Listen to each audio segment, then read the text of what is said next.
നമസ്കാരം. കലിക ന്യൂസിലേക്ക് സ്വാഗതം. MDMA-യുമായി പിടിയിലായ യുവതിയുടെ ജനനേന്ദ്രിയത്തിൽ ഒളിപ്പിച്ച നിലയിലും ലഹരി കണ്ടെത്തി. അഞ്ചാലുമൂട് സ്വദേശിനി അനില രവീന്ദ്രനിൽ നിന്നാണ് വീണ്ടും MDMA കണ്ടെത്തിയത്. വൈദ്യപരിശോധനയിൽ 43 ഗ്രാം MDMA ആണ് അനിലയിൽ നിന്നും പിടികൂടിയത്. പാക്കറ്റുകളിലാക്കി ഒളിപ്പിച്ച നിലയിലായിരുന്നു ലഹരി. യുവതിയെ കൊല്ലം ജില്ലാ ആശുപത്രിയിൽ എത്തിച്ചാണ് വൈദ്യപരിശോധന നടത്തിയത്. കഴിഞ്ഞ ദിവസം ഇവരിൽ നിന്നും 50 ഗ്രാം MDMA കണ്ടെത്തിയിരുന്നു.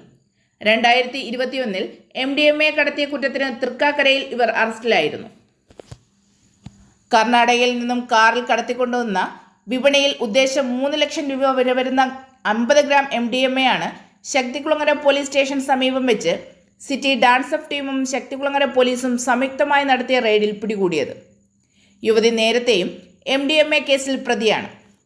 കർണാടകയിൽ നിന്നും കൊല്ലം നഗരത്തിലെ സ്കൂൾ കോളേജ് വിദ്യാർത്ഥികൾക്ക് വിൽപ്പനയ്ക്കായി MDMA വാങ്ങി സ്വന്തം ഉടമസ്ഥതയിലുള്ള കർണാടക രജിസ്ട്രേഷനുള്ള കാറിൽ ഒരു യുവതി കൊണ്ടുവരുന്നതായി Kollam city police commissioner Kiran Narayanan IPSന് വിശ്വാസയോഗ്യമായ വിവരം ലഭിച്ചതിന്റെ അടിസ്ഥാനത്തിൽ രാവിലെ മുതൽ തന്നെ സിറ്റി പരിധിയിൽ വ്യാപക പരിശോധന ആരംഭിച്ചിരുന്നു. കൊല്ലം SP S ഷെരീഫിന്റെ നേതൃത്വത്തിൽ 3 ടീമുകളായി തിരിഞ്ഞായിരുന്നു പരിശോധന.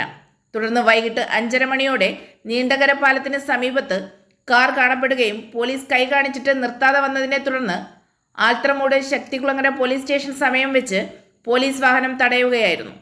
തുടർന്ന് പോലീസ് നടത്തിയ പരിശോധനയിലാണ് കാറിൽ ഒളിപ്പിച്ച നിലയിൽ MDMA കണ്ടെത്തിയത്.